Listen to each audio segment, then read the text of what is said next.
Jadi kematiannya bagaimana? Wajar atau enggak? Sambil ke tengah mereka, dokter bilang, sebentar bilang, wah ini mungkin jantung. Tapi yang jadi persoalan, kenapa dia mengeluarkan busa? Penangkapan Febri ini juga ada kepentingan politik tertentu. Karena reputasi Febri sebagai Argojo yang siap menggunakan segala cara untuk memenuhi ya kan, keinginan-keinginan tuannya. Gitu. Boleh Bapak tanya ke pengusaha-pengusaha sawit. Nggak ada satupun yang lewat tuh dari terornya Febri. Di sini iklim usaha itu ya kan diperburuk oleh perilaku penegak hukum yang mata duitan.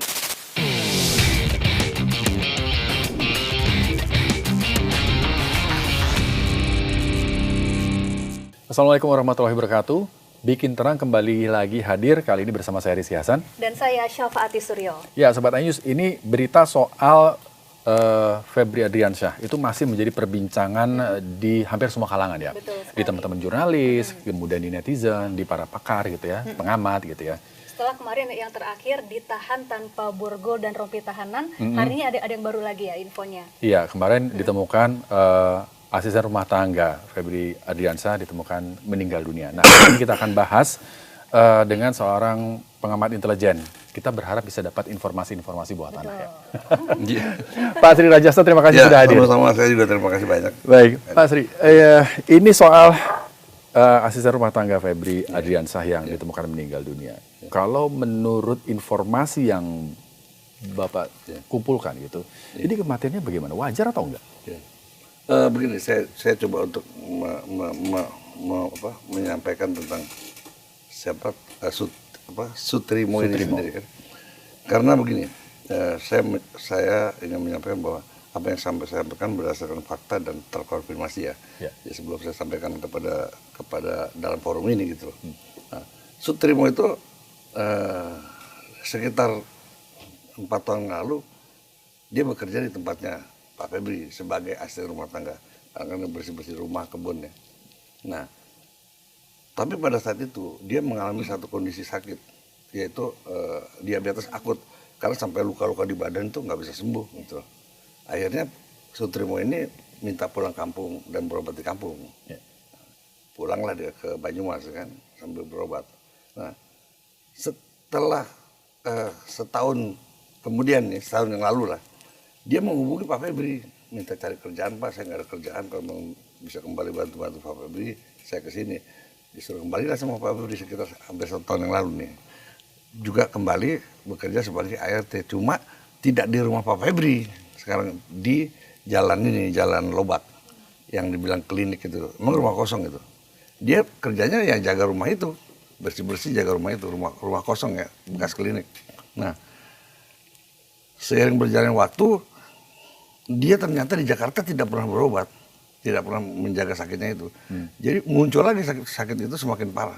Dan menurut pengakuan beberapa, saya bicara dengan 2 orang ART-nya Pak Febri, memang dia terakhir-terakhir seringkali lemes, gitu loh.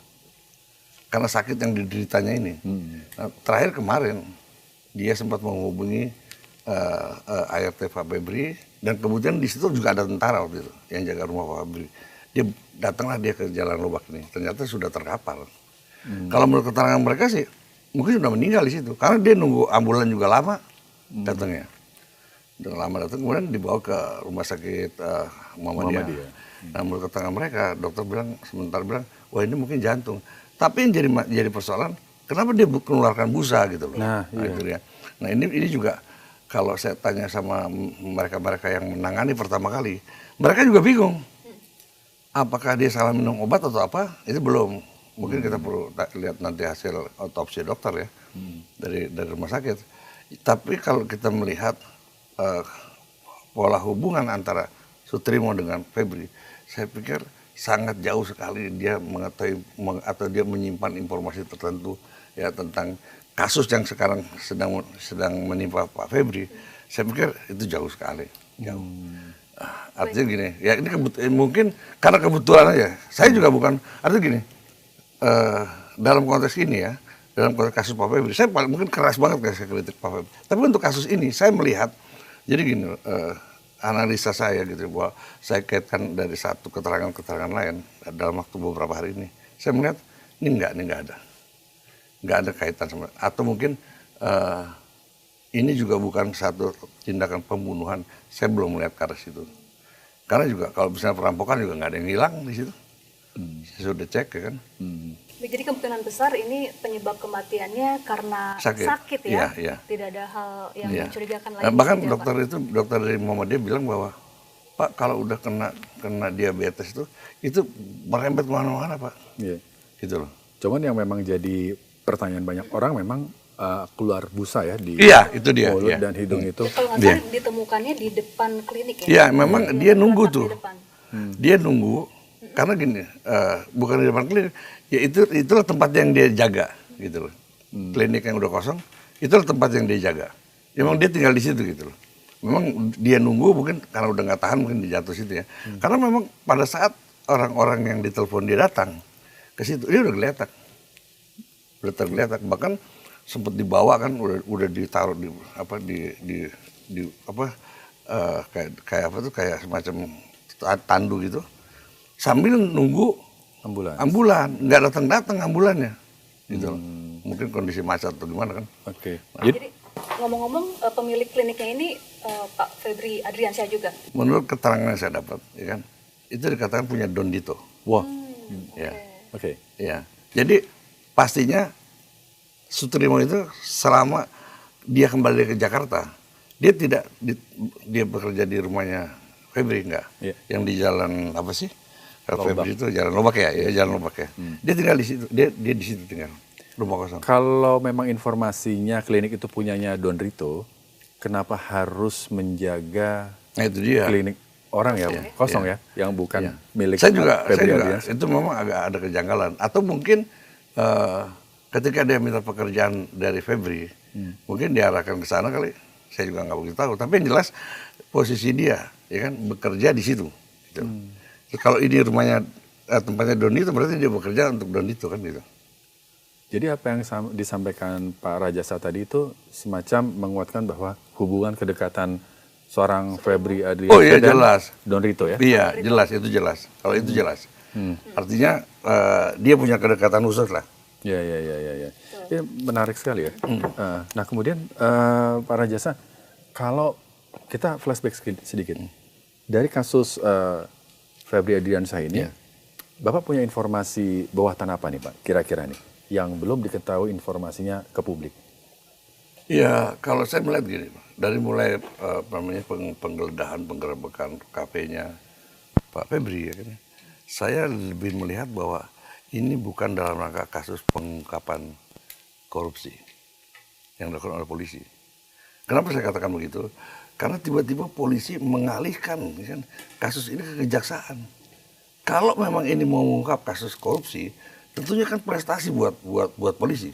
Iya. Tapi kemudian tiba-tiba diserahkan ke kejaksaan. Makanya saya melihat bahwa kasus Febri ini ini perang antar geng nih, gitu loh. Geng coklat sama coklat muda, ya kan? Artinya gini, mereka saling coba mendahului ya. Karena apa?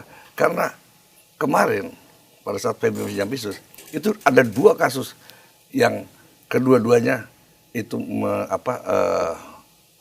diduga ada keterlibatan pihak polisi. Apa itu Pak? Kasus penangkapan asing, itu bandar bukan bandar sih, otak dari tambang ilegal emas di Kalimantan Barat. Bahkan di situ diduga ada keterlibatan Kapolda Kalbar, dan ada dugaan juga keterlibatan anak Kapolri di situ. Nah, satu lagi kasus Samintan yang sebelumnya ditahan di KPK tapi lepas, tidak dijerat hukum, ditangkap sama kejaksaan, dibawa. Di situ ada juga keterlibatan Karyoto.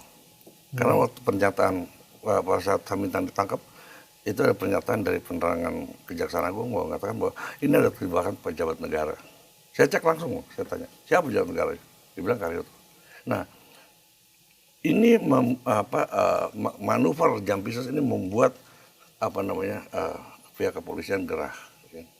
Maka dia ambil langkah-langkah seperti. Jadi saya lihat ini bukan dalam kasus korupsi. Yang penting sih kalau buat polisi, yang penting Jampisus sudah diamputasi. Okay. Dia tidak lagi bisa jadi jaksa agung yang nanti akan bahaya buat ini. Kemudian dia juga tidak bisa lagi melaksanakan tugas-tugas pemberantasan korupsi karena kan udah dicopot. Yang penting itu. Dan jadi kasus ini memang ujung-ujungnya juga nggak akan mengungkap banyak hal. Ujung-ujungnya nggak akan mengungkap Iya, banyak hal. nggak. Jadi penangkapan Febri ini merupakan suatu upaya untuk melindungi pihak tertentu begitu Pak? Jelas, ya pada akhir kan kalau misalnya seperti ini kan sebetulnya mafia hukum nih. Yang untung siapa? Ya, penjahat-penjahat kerah putih itu. Kan dia satu punya melindungi apa namanya kelompok kejahatan kerah putih, di sini juga punya kan. Ya akhirnya mereka aman. Tapi tadi informasi menarik, yang soal tambang emas ilegal. Ada keterkaitannya dengan Kapolda Dan Kapolri. dan Anak, anak iya. Kapolri. Anak Iya. Kapolri. Ini diduga ya kan. Diduga. Iya. Oke, artinya seorang Febri Adriansyah sudah punya informasi, sudah Iya. punya Iya, kartu betul. begitu ya. Iya. Tapi sebelum itu dibuka kartunya, dia sudah keduluan ditangkap. Keduluan. Karena Polri juga sudah punya data itu sejak tahun lalu. Ketika Febri dibuntutin itu kan, itu sudah ada informasi itu. Makanya ketika kemudian Febri melakukan aksinya ya kan, seolah-olah dia sikat semuanya lahan-lahan bisnis polisi, lahan-lahan bisnis haram yang punya polisi. Wah ini enggak iya nih kan. Apalagi digadang-gadang Febri mau jadi jaksa agung karena sudah dipanggil sama presiden. Ini tambah gawat lagi kan. Artinya begini, sampai saya bisa kayak gitu apalagi jadi jaksa agung kan. Nah, mungkin ini persoalan siapa yang duluan gitu. Dan presiden nggak tahu loh masalah ini beneran. Oke. Nah, kita flashback ke Rumah Sentul nih. Iya. Seru nih. Rumah Sentul karena ditemukan emas ya kan, Iya. 74 kilogram. Terus berbagai mata uang asing. Iya. Informasi yang para jasa dapat, apakah hanya harta itu saja? Buat saya paling penting ini, saya tidak yakin kalau itu uang hasil usaha. Itu barang bukti dari kasus-kasus penyitaan dilakukan oleh kejaksaan, oleh Jampisus. Itu barang bukti. Berarti tidak dikembalikan ke kas negara dong Pak? Ya bisa jadi kalau itu taruh di rumah, ya kan? Berarti itu kan ada mens rea apa gimana gitu ya. Masalah bahasa hukumnya dari si penyidik itu siapa penyidik siapa kalau misalnya Febri ya.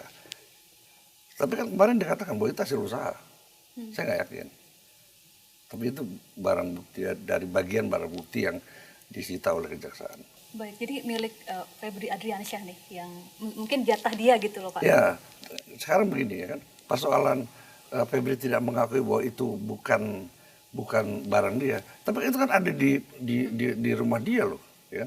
Yang kemudian diakui sebagai rumahnya Don Dito. Itu kan ya bisa aja semua orang begitu, tapi kan fakta awalnya itu kan rumah dia. Gitu loh. Seperti kafe juga seperti itu kan. Kan selalu dinyatakan bahwa itu bukan dia punya. Tapi kan faktanya bahwa itu dia punya. Oke. Sosok seorang Febri Adriansyah ini sebagai Jampisus, informasinya bagaimana Pak? Kan kabarnya saya dengar ada informasi yang bilang bahwa ya dia cukup ditakuti gitu ya. Oh iya jelas. Bukan disegani ya, ditakuti gitu ya. Nah begini ya, Febri itu seorang algojo ya kan, yang luar biasa sadisnya. Ketika masa pemerintahan Jokowi, kan, Febri itu dijadikan algojo untuk ngantem Asabri dengan Jiwasraya. Begitu luar biasa dia gunakan segala cara. Artinya dia kriminalisasi orang-orang yang nggak salah. Hanya semata-mata untuk memenuhi syahwat politiknya Jokowi untuk mendapatkan Golkar. Coba ini. Caranya gimana Pak? Caranya Mendapatkan Golkar. di Asabri itu ada kerjasama dengan PT Cipta Dana milik Erlangga. Dia produknya adalah reksadana ya. Ini juga mengalami kerugian. Di Jiwasraya, ya kan, ada kerjasama dengan Bakri Group. Itu juga kacau. Nah, kita lihat dua orang ini, satu penasihat, satu ketua Golkar.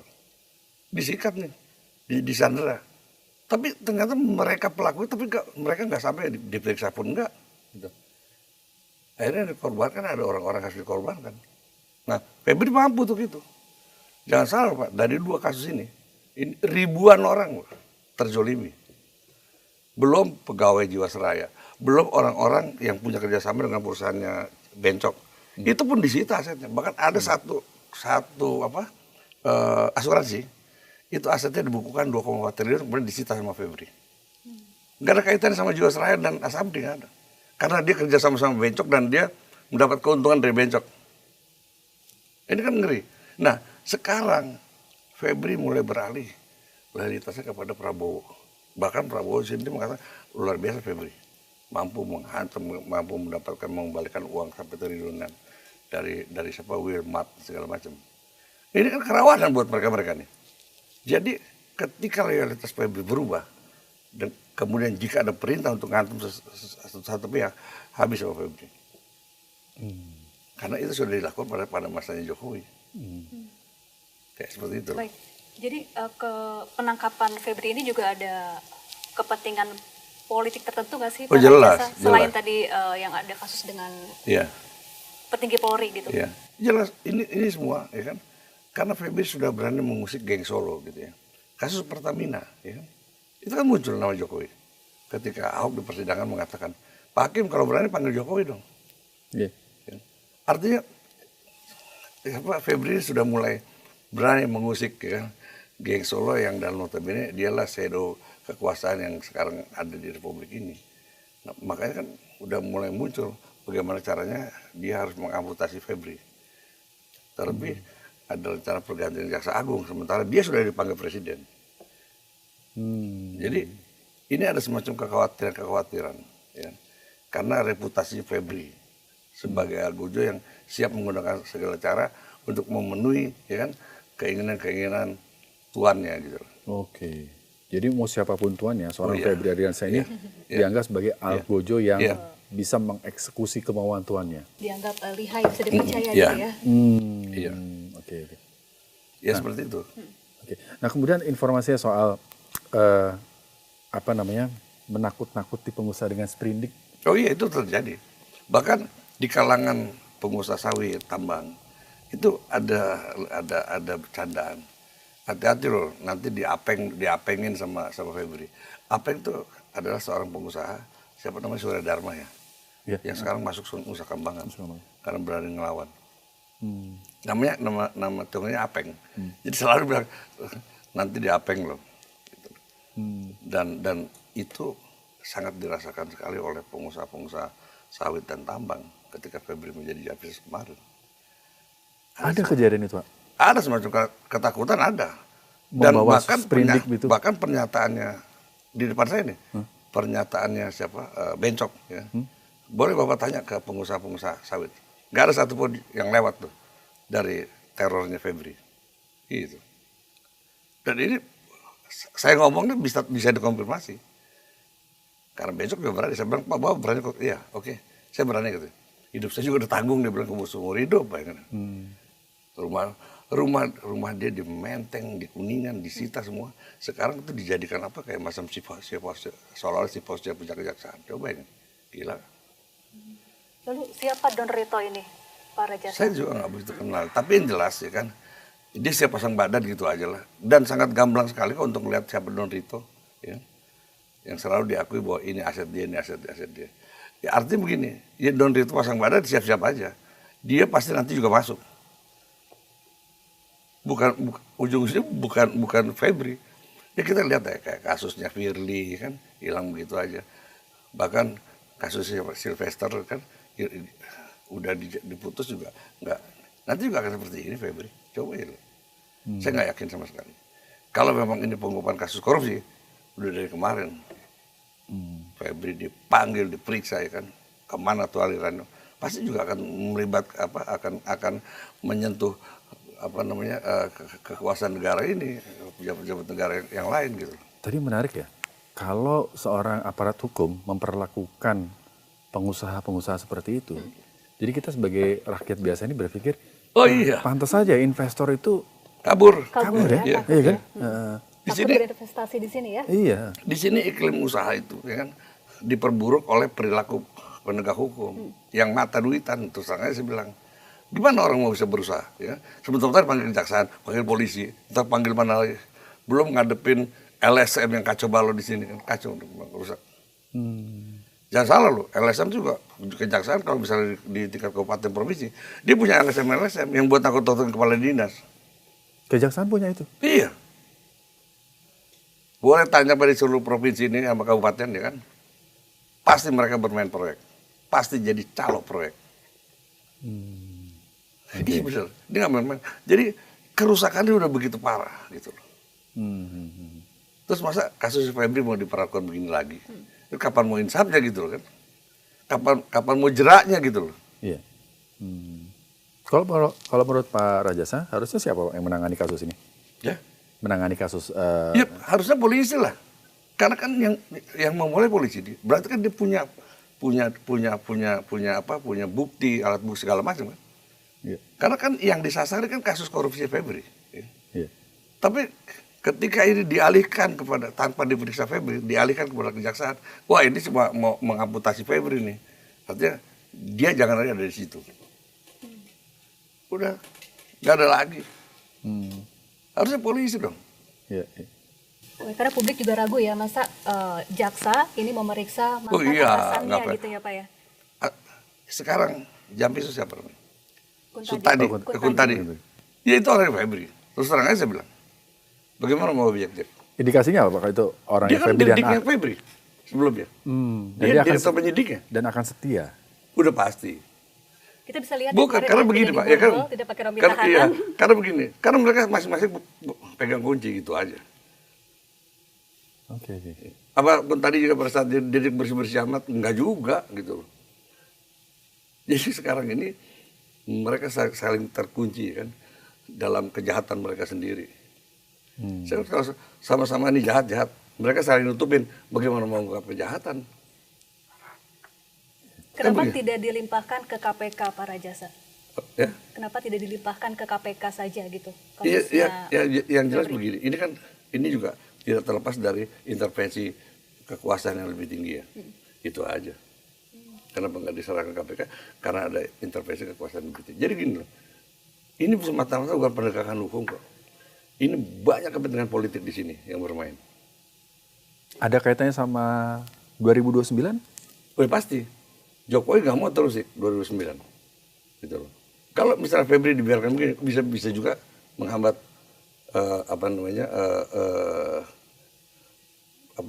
dinasti politiknya Jokowi udah pasti itu. Karena dalam beberapa kasus banyak sekali yang menyangkut kepada kepentingan Jokowi. Jadi Febri ini berpihak ke sana ya Pak? Presiden, Prabowo.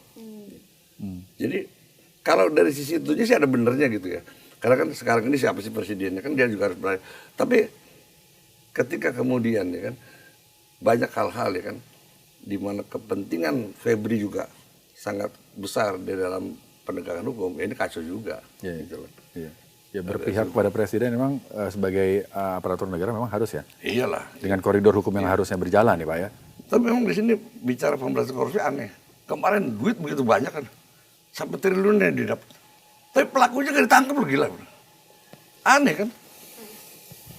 Gimana coba orang mau jerak gitu? Ya udah, kemudian para pelaku kejahatan maling aja lagi.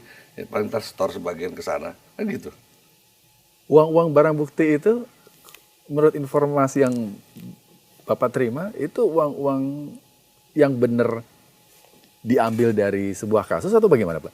Yang disajikan di barang bukti itu? Pada awalnya begitu, tapi kemudian kan mereka yang berkasus nih, dieksploitasi, jadi kayak ATM.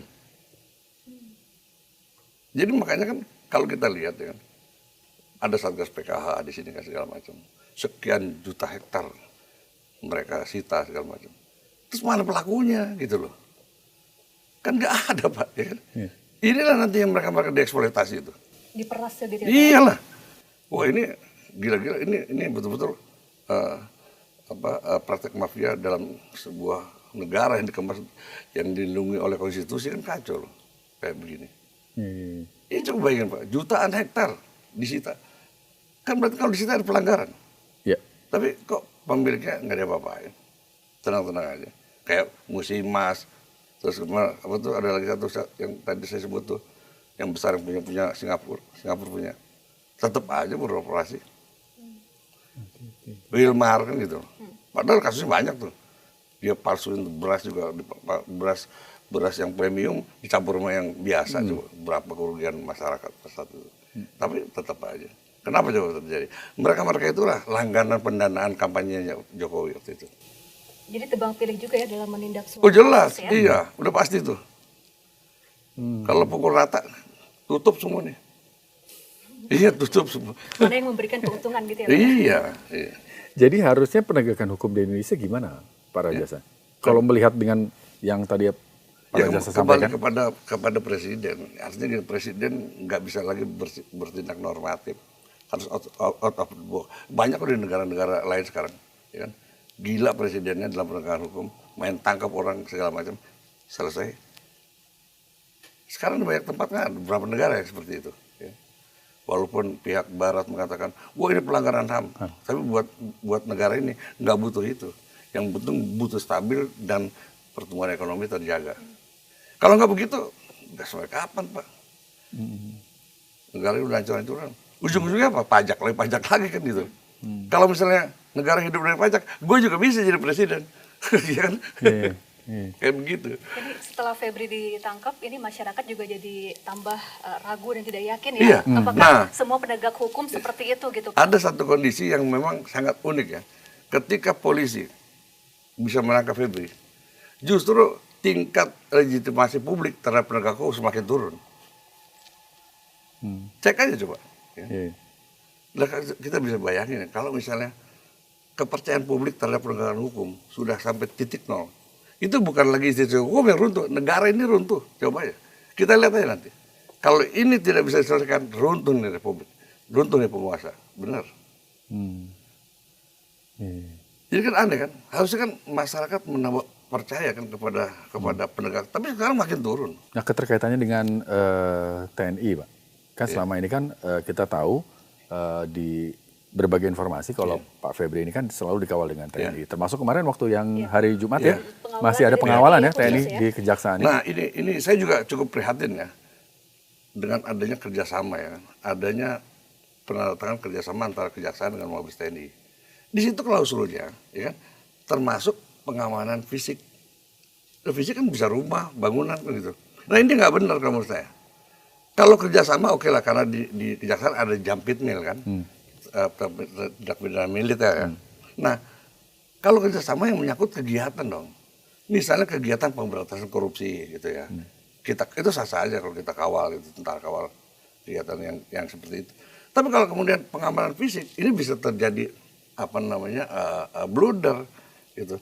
Ketika kemarin rumah Febri mau digerebek, dijaga tentara coba. Padahal kan ada sesuatu kejahatan di sana kan gitu. Kalau menurut saya perlu dipertimbangkan lagi lah bentuk kerjasama itu, terutama dalam klausul tadi pengamanan fisik. Nah, ya itu udah berlebihan kalau menurut saya. Sangat berlebihan. Jadi kalau kerjasama ya kegiatan atau mungkin pengamanan kegiatan kasus-kasus korupsi yang terjadi di militer ya. Artinya kejaksaan boleh mengusut dikawal sama tentara karena ini militer kan. Nah itu boleh. Nggak ada pengamanan fisik, gila kita tentara yang nggak pernah dijagain sama tentara gimana sih? Iya. Ini jaksa ya dikawal sama tentara ya. Bahkan sama keluarganya loh. Semua dari mulai kejaksaan negeri sampai provinsi dijaga sama tentara. Ya, habis lah tentara, tiba-tiba ada perang dia nggak tahu perang lagi, ini kacau banget. Kayak security. Sampai ada semacam pos gitu ya di depan rumah itu ya. Iya. Kalau hubungan antara polisi dengan kejaksaan sendiri sebetulnya bagaimana sih Pak? Nggak baik-baik aja. Karena begini. Padahal udah salaman kemarin. Oh iya. Udah salaman kan? Itu munafik tuh bener. Sumpah ya, males yang ngeliat begitu. Karena gini kan, mereka tuh berdua ya kan, berlomba-lomba menjadi super body. Mereka itu polisi dengan kejaksaan. Oh, instansinya, oke. Berusaha untuk menjadi super body, tapi dalam rangka apa? Banyak-banyakan menjadi backing lapak bisnis ilegal gitu aja. Saya pernah di setiap bisnis ilegal seperti judi, tambang ilegal, kebun ilegal dan macam-macam, pasti ada aparat hukum di situ. Udah pasti dah. Itu oknum, Pak. Ya oknum, ya. Tapi kan kalau oknum terus sampai tingkat pimpinannya begitu kan kacau juga kan. Pasti kan akan berdampak kepada penegakan hukum. Ya. Tebang pilih segala macam. Kalau ini gue backingin nih, ini jangan. Kayak gitu kan kacau. Yang terjadi sekarang begitu. Oke. Kalau kaitannya dengan wakil kepala BGN yang ditangkap polisi ini, ditangkap kejaksaan kemarin, karena kan ini kan dari kepolisian. Ini ada kaitannya dengan penangkapan ya juga. paling tidak ada secara psikologis adalah artinya Febri ini polisi semua disikat sama dia kan gitu. Pasti ada secara psikologis. Karena memang konflik mereka sudah sejak lama. Berlomba-lomba dalam kesesatan lah begitu menurut saya sih. Berlomba Sudah sejak lama ya. Tapi setelah ini Pak, setelah penahanan Febri gitu ya, Pak Rajasa ngelihatnya ke depan bagaimana ini? Ya nggak ada apa-apa. Nggak ada apa-apa? Nggak ada. Coba saya bukan arti mau bertaruh ya. Melihat dari kasus-kasus yang lain ketika ada keterlibatan pejabat hukum ya, aparat hukum, ini pasti dilambat-lambatin, lama-lama hilang. Kasus Firly aja coba. Belum ketangkap sampai sekarang. Bukan belum ketangkap, nggak ada apa-apain, nggak ada periksa juga kok. Iya. Padahal sudah ditersangka loh ya Sudah statusnya. tersangka. Ini pun Febri juga akan begitu. Apalagi dia diserahkan, artinya dikembalikan ke rumahnya. Udah. Jadi maksudnya kasus Febri ini ke depannya akan sama seperti status Pak Firly Bahuri. Iya. Menguap gitu ya. Menguap, Iya, menjadi iya. tersangka tapi ya sudah. Iya. Gitu. Buat mereka-mereka ini, yang penting Febri sudah diamputasi. Nggak mungkin lagi jadi jaksa agung, nggak mungkin lagi menyidik kasus korupsi. Udah gitu aja. Aman buat mereka-mereka. Untuk melakukan kejahatan lagi maksudnya. Dan akan benar-benar ditahan tidak Pak? Enggak. Saya yakin dia juga nggak masuk ke sel, coba aja. Wah, Loh, yakin Pak? Ini kemarin-kemarin ya, iya. di kejaksaan, di kantor yang ditidur. Berani taruhan? Janganlah. Tapi ini kan sekarang ditahan di KPK. rutan KPK kan? Iya. Ya, sekarang di KPK. Saya pikir, maksudnya kemarin pada saat di kejaksaan ya, nggak mungkin. Ya mungkin kalau di KPK cuma sekedar titipan aja, bisa jadi. Tapi juga beda lah, dapat perlakuan yang artinya dapat privilege juga, dia nggak mungkin juga seperti tahanan yang lain. Oke, menarik ya. Ternyata seperti itu ya penanganan hukum di Indonesia ya. Oh, Oke. Miris ya. mungkin bukan seperti itu, kita juga mungkin pernah mengalami kan. Iya. Artinya perbedaan di mata hukum kan gitu kan. Kalau misalnya rakyat biasa ya matilah kau ketemu. Jadi apa yang kalau menurut Pak Rajasa, dari kacamata Pak Rajasa, bagaimana supaya hukum di Indonesia ini benar-benar kembali ke track yang benar? Gitu? Harus apa? Revolusi, itu aja menurut saya. Tebang satu generasi selesai. Kalau begini terus nggak mungkin. Tapi sulit. Hanya ganti pemain sekarang ini. Sekarang misalnya gini, oke dibuat satgas dalam rangka pemberantasan, ujung ganti pemain aja. Kebocoran uang negara masih tetap nggak bisa. Sekarang korupsi itu Pak, sekarang ini sudah menjadi ibadah fardu ain. Jadi yang nggak korupsi dosa. Nggak usah masuk sistem gitu ya? Iya. Yang nggak korupsi udah dianggap dosa. Bener. Atau pangkas satu generasi. Pangkas satu generasi ya? Ini udah, artinya udah, apa ya, bener-bener bangsa ini udah terpuruk banget ya. Ya. Wah, kita kaya banget segala macam ya. Bahkan kasus apa tuh under invoicing sama transfer pricing itu 15.000 triliun, banyak itu gimana tuh? 15.000 triliun. Nggak mungkin kan kalau nggak ada terlibatan pejabat-pejabat negara ini bisa terus langgeng kejahatan terjadi seperti itu. Ya. Bahkan kemarin aja menurut Menteri Keuangan ada 3 kapal dijadikan sampel nih. Itu tiga kapal itu kerugian negara berapa? 1, sekian triliun. Coba. Belum lama ini, coba. Tapi kan kasus itu kemudian bahkan seolah-olah yang salah Menteri Keuangan ya, coba. Wow, gimana Safa? Jangan itu ya, saya jadi ingat sama kasusnya Zaro Rikar nih, maklar kasus Pak yang penyitaannya sampai hampir 1 triliun rupiah. Nah, itu seorang maklar kasus aja bisa sampai segitu loh dapetnya. Bayangin coba kan. Udahlah pokoknya kalau masuk ke MA itu apa tuh, pada tahapan apa tingkatan apa sih, banding atau apa ya. Udah jangan harap itu bakal objektif. Udah enggak lah. Saya berarti 90% mereka cuma ngejar rente aja dari kasus hukum. Saya pernah marah sama, jadi makanya sekarang ini Pak, nggak patut kita bilang hakim tuh kepada yang mulia. Udah jangan deh, bapak-bapak aja, ibu-ibu aja gitulah. Ya, tunjukin dulu dong, ya kan, kemuliaan dia. Kalau dia sendiri nggak bisa nunjukin kemuliaan, ngapa kita panggil yang mulia?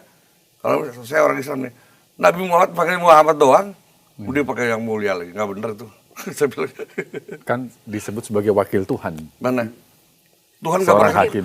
Tuhan nggak pernah mewakili manusia ini di Indonesia, nggak. Karena nggak beres semua. Itu dari jaksa, hakim, pengacara, polisi, semua. Nggak, kenapa saya ngomong keras gini? Karena dalam situasi yang sudah sangat buruk begini, nggak ada pilihan kata yang bijak, nggak ada. Harus keras, harus terbuka, udah gitu aja. Oke. Iya harus begitu. Kalau misalnya kita masih berandai-andai, publik udah ngeliatnya, bikin gua mikir siapa sih sebenarnya pelaku korupsi. Kita harus ngomong, nggak bisa enggak. Iya.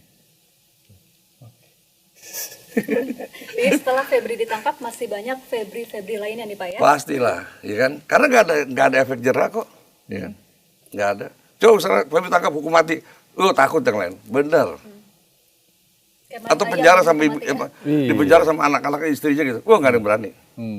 Kayak di Cina aja gitu. Sementara kemarin kita tahu ada maling yang masih diduga maling ayam.